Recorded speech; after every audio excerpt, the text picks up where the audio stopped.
Insyaallah.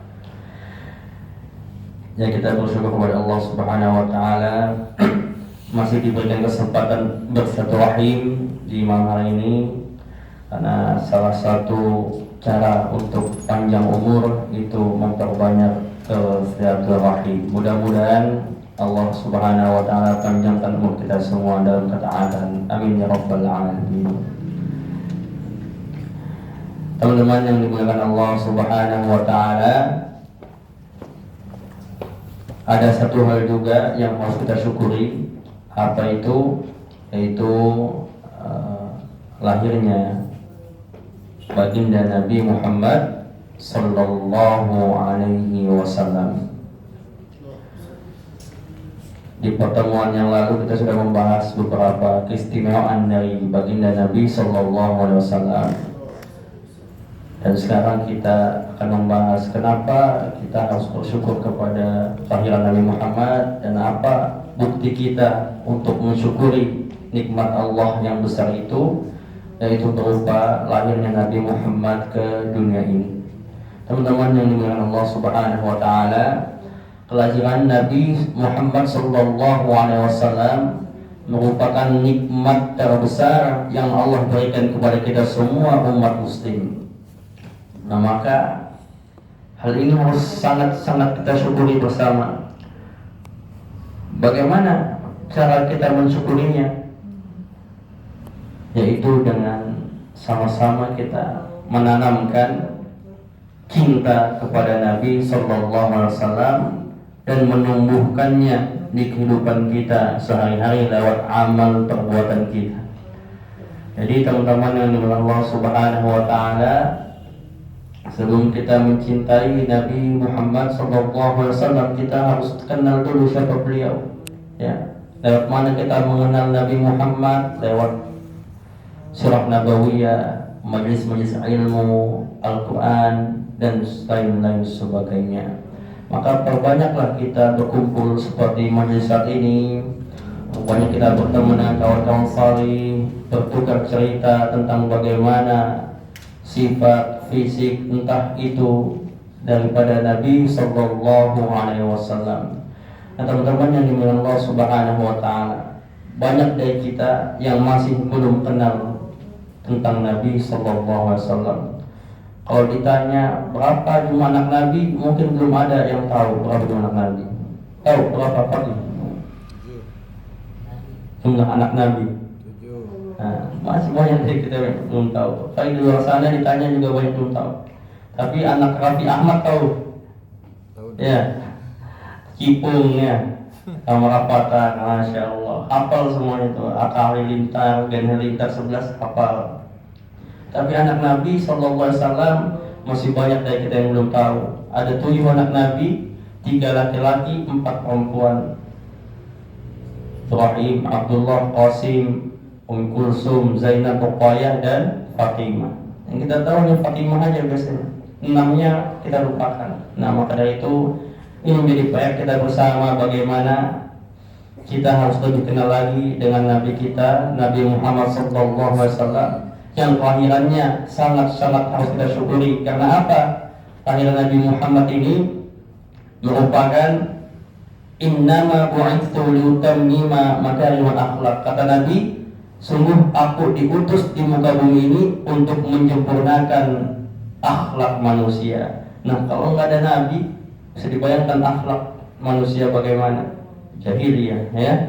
Bagaimana dulu di Arab, barbarnya, ada anak dibunuh, wanita sesuka hati diperlakukan, perbudakan masih ada dan sebagainya. Maka kita bersyukur sekali atas kehadiran Nabi Muhammad sallallahu alaihi wasallam, yang mana harus kita buktikan dengan apa?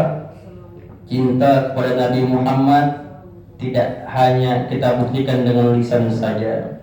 Cinta kepada Nabi Muhammad tidak hanya kata-kata yang keluar dari mulut kita saja, tapi cinta kepada Nabi Muhammad sallallahu alaihi wasallam harus kita buktikan dengan perbuatan kita, harus kita perbuatan dengan amal kita, harus kita buktikan dengan apa yang kita lakukan di kehidupan keseharian kita. Nah, teman-teman yang dimuliakan Allah Subhanahu wa taala, sekurang-kurangnya paling tidak ada 3 yang bisa kita buktikan kalau kita ingin dibilang umat Nabi Muhammad yang betul-betul cinta kepada beliau. Apa 3 itu? Yang pertama, man ahabba syai'an kathura dzikruhu. Karena siapa yang mencintai seseorang, pasti dia sering menyebut namanya. Kalau misalnya kita cinta apa ya, seseorang suka sama apa seseorang? Oh yes. Ya, bahasa anak tuh suka sama main bola kayak, suka sama anime ya. Kalau anak-anak yang anak SD tuh Roblox, mainan, kartun, Upin pasti dia hafal lah hero-hero Mobile Legends ya. Kalau suka selalu disebut dan sebagainya. Nah, kalau kita cinta sama Nabi Muhammad Sallallahu Alaihi Wasallam, begitu juga kita harus sering menyebut namanya setiap waktu, setiap saat. Nabi saja yang kita ingat di kehidupan kita.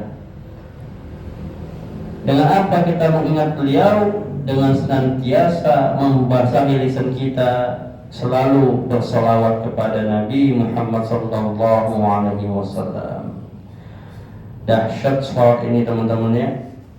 Allah nyuruh kita sholat, Allah itu nggak sholat. Allah nyuruh kita puasa, apa kalau puasa? Nah, Allah nyuruh kita untuk zakat, haji, baca Quran. Apakah Allah melakukan semuanya? Tidak. Tapi satu-satunya amal yang Allah perintahkan kepada kita melakukannya, dan Allah juga ikut melakukannya, apa? Yaitu bersalawat kepada Nabi Sallallahu Alaihi Wasallam. Innallaha wa malaikatahu yusalluna 'alan nabi. Sungguhnya Allah dan para malaikatnya bersalawat kepada Nabi. Ya ayyuhalladzina amanu, wahai orang-orang beriman, sallu alaihi wa sallimu taslima. Bersalawatlah kepadanya dan berikan salam penghormatan kepada Nabi sallallahu alaihi wasallam. Nah, maka kita semua kalau mengaku cinta sama Nabi Muhammad, banyak-banyak salawat. Ya, boleh salawat yang paling panjang sampai salawat paling pendek.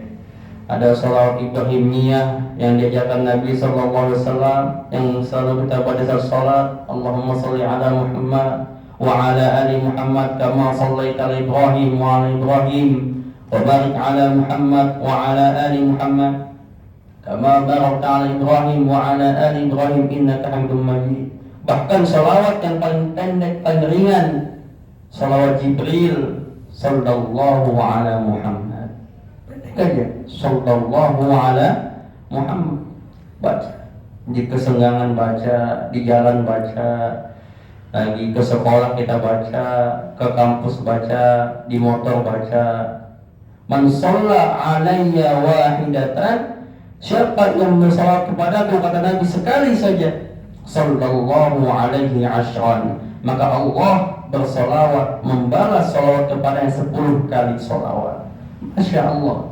Maka teman-teman, mumpung hari ini hari Jumat, adalah kita perbanyak membaca salawat. Insya Allah orang yang senantiasa sering membaca salawat di dunia, Allah angkat derajat.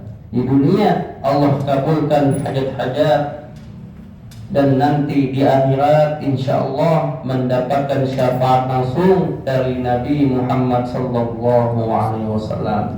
Maka itu tanda kita cinta. Yang kita buktikan pertama adalah sering bersalawat kepada Nabi Sallallahu Alaihi Wasallam. Allahumma salli ala Muhammad. Kemudian teman-teman yang dimuliakan Allah Subhanahu Wa Taala, tanda kita cinta kepada Nabi yang kedua, kita buktikan dengan apa? Yaitu senantiasa kita istiqomah menjaga warisannya. Nah, apa warisan yang diberikan Nabi Sallallahu Alaihi Wasallam kepada kita? Nabi Muhammad tidak meninggalkan istana yang mewah, yang megah kepada umatnya. Nabi Muhammad tidak meninggalkan harta emas perak yang berlimpah kepada kita semua, tidak. Tapi hanya 2 yang Nabi tinggalkan kepada kita, taraktu fikum amrayni, dua perkara yang kuberikan kepada kalian, dua perkara yang kuwariskan kepada umatku, kata Nabi, yang mana kalau kita pegang teguh dua perkara ini tidak akan tersesat selama-lamanya. Yang pertama Al-Quran, kitabullah, dan yang kedua sunnah-sunnah Nabi Sallallahu Alaihi Wasallam. Dua ini saja yang menjadi pedoman kita keseharian, teman-teman sekalian. Satu Al-Quran, dan kedua sunnah-sunnah Nabi Muhammad Sallallahu Alaihi Wasallam. Pertama, kenapa Al-Quran? Karena Al-Quran ini di dunia akan menjadi teman kita, ya, dan di akhirat akan menjadi penolong kita. Apa? Di dunia Al-Quran ini, kata Nabi, khairukum man ta'allama Qur'ana wa 'allamah.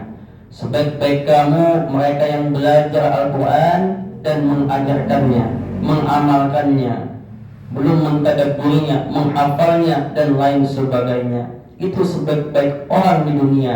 Maka kalau kita mau mulia di dunia, dekat-dekat sama Al-Quran. Jangan jauh-jauh sama Quran. Setiap hari baca Quran. Kalau sudah lancar baca Quran, kita coba menghafal Quran. Kalau sudah bisa menghafal Quran, kita coba mengajarkan kepada keluarga kita, teman-teman kita, dan lain sebagainya. Nah, itu di dunia, teman-teman, betapa Al-Quran memuliakan orang-orang di sekitarnya.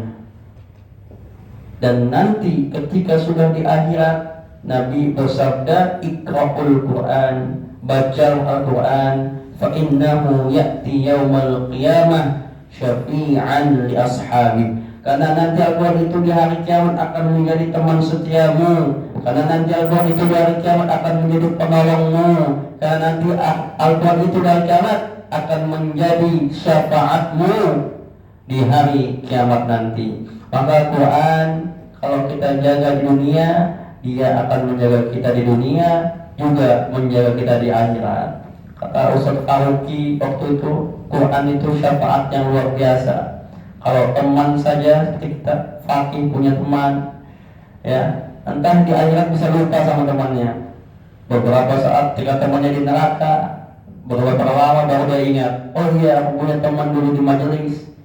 Saat itu juga baru bisa menolong. Tapi kalau teman kita sudah Al-Quran, maka Al-Quran tidak akan membiarkan temannya, orang ahli Quran, dicicipi api neraka sedikit pun. Maka adalah kita senantiasa menjaga diri kita dengan memperbanyak menjaga warisan yang pertama, yaitu Al-Quranul Karim. Kemudian teman-teman yang dimuliakan Allah Subhanahu wa Ta'ala, kita juga tidak lupa menjaga, menghidupkan sunnah-sunnah Nabi Sallallahu Alaihi Wasallam. Apapun banyak sunnah-sunnah yang dilakukan Nabi kepada kita, apapun yang dilakukan Nabi, itulah sunnah-sunnah yang harus kita tiru. Man ahabba sunnati, kata Nabi, barang siapa yang mencintai sunnahku, faqad ahabbani, maka dia telah mencintaiku. Wa man ahabbani, dan siapa yang mencintaiku, kana ma'i fil jannah, maka dia telah akan bersamaku di surganya Allah Subhanahu wa Ta'ala. Nah, mudah-mudahan kita semua di sini termasuk orang-orang yang menghidupkan, menjalankan, memakmurkan sunnah-sunnah Nabi Sallallahu Alaihi Wasallam yang telah kita dipilih oleh baginda Nabi untuk bersamanya di surganya Allah Subhanahu wa Ta'ala. Amin amin ya rabbal alamin. Itu yang kedua. Yang pertama tadi kita buktikan dengan senantiasa cinta kepada Nabi, kita buktikan dengan memperbanyak menyebut namanya, dengan bersolawat. Kemudian yang kedua, cinta kita kepada Nabi kita buktikan dengan menjaga warisannya.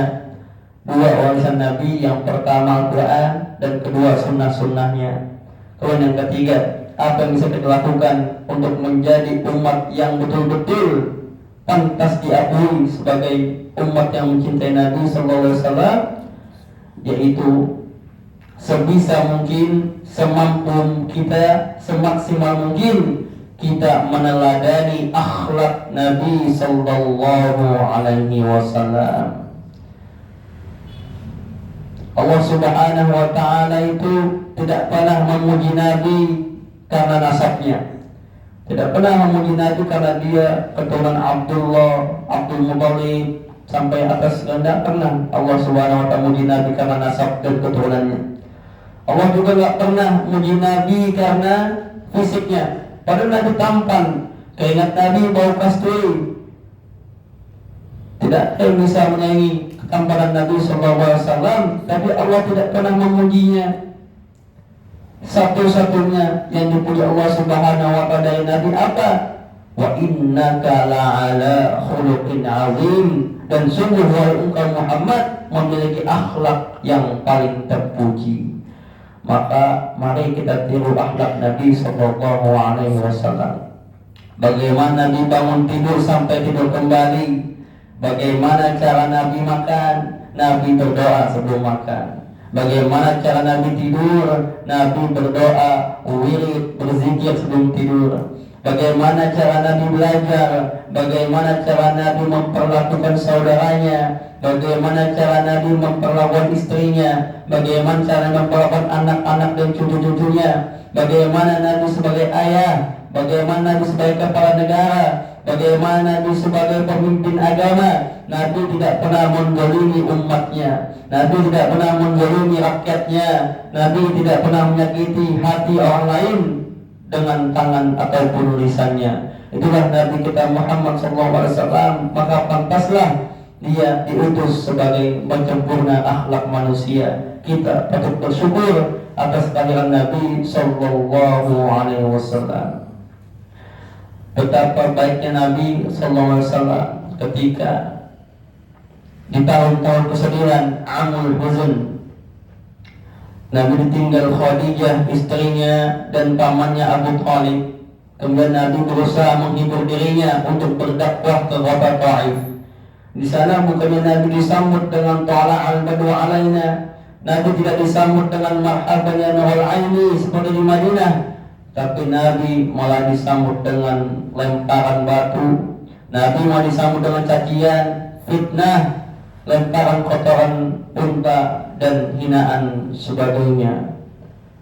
Datang malaikat Jibril kepada Nabi SAW, ya Muhammad, jikalau ada menetes darahmu setetes ke tanah ini, maka aku ratakan penduduk Taif ini. Tapi apa yang Nabi lakukan? Nabi setiap ada darah yang keluar dari kakinya langsung diusapnya. Jangan sampai ada yang menetes. Nabi nggak mau sampai penduduk Taif diratakan oleh Jibril alaihissalam.